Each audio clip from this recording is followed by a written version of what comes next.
Instituto Universitario del Centro de México. Buenas tardes, compañeros. El día de hoy vamos a hablar acerca del derecho fiscal.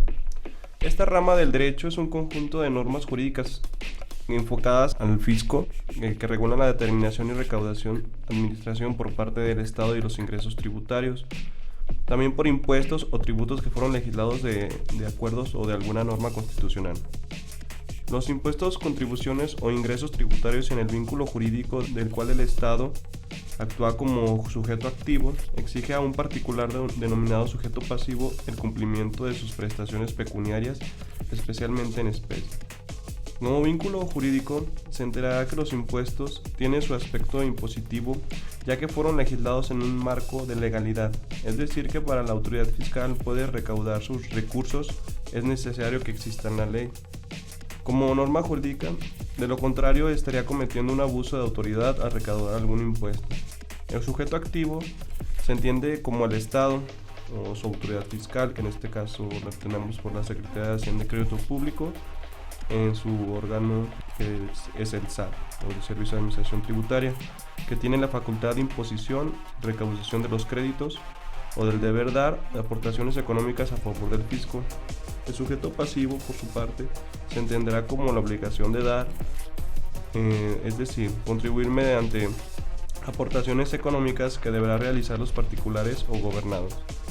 El cumplimiento de una prestación pecuniaria se define como el propósito más importante de la relación jurídica tributaria, que es dotar al Estado de recursos económicos para que pueda sufragar su gasto público.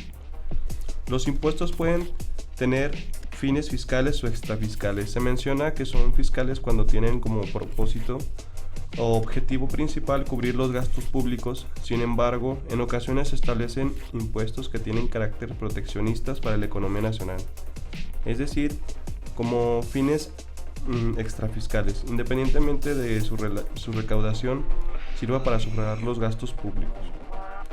De acuerdo con el Código Fiscal de la Federación, en su artículo 12 define como impuestos a las contribuciones establecidas en la ley que deben pagar las personas físicas y morales. Esto se encuentra regulado por el Código Fiscal de la Federación. ¿Cómo se clasifican las contribuciones con los impuestos? Uno de los aspectos más importantes de la clasificación de los impuestos es que pueden ser directos o indirectos. Esta clasificación tiene su incidencia en lo económico. Bueno, a continuación le vamos a hablar acerca de los impuestos directos e indirectos. Los directos son aquellos que no pueden ser trasladados, lo que repercute en el patrimonio del sujeto pasivo, ya que no les pueden recuperar de otras personas, y los impuestos indirectos son los que pueden ser trasladados, los que no repercuten en el patrimonio del sujeto pasivo, sino en el de otras personas quienes recuperan el sujeto pasivo.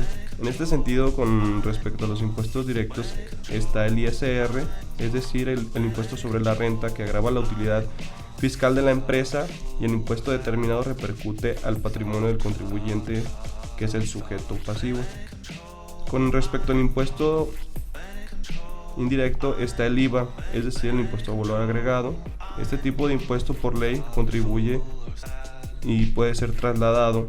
Al momento de vender un producto o servicio se convierte en impuesto por pagar, pero puede disminuir del IVA trasladado en los costos y gastos del IVA acreditable. Por lo tanto, el IVA trasladado cobrado menos y el IVA acreditado de los costos no daría IVA por liquidar. Los impuestos federales son los que se legislan anualmente y se refieren a las leyes de ingresos de la Federación. Hacen referencia a una diversidad de leyes fiscales de aplicación federal.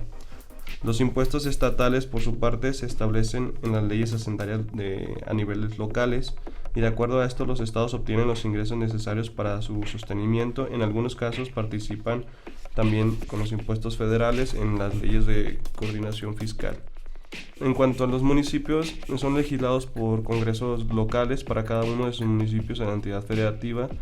Podríamos dar un ejemplo como el impuesto predial. Dirección académica.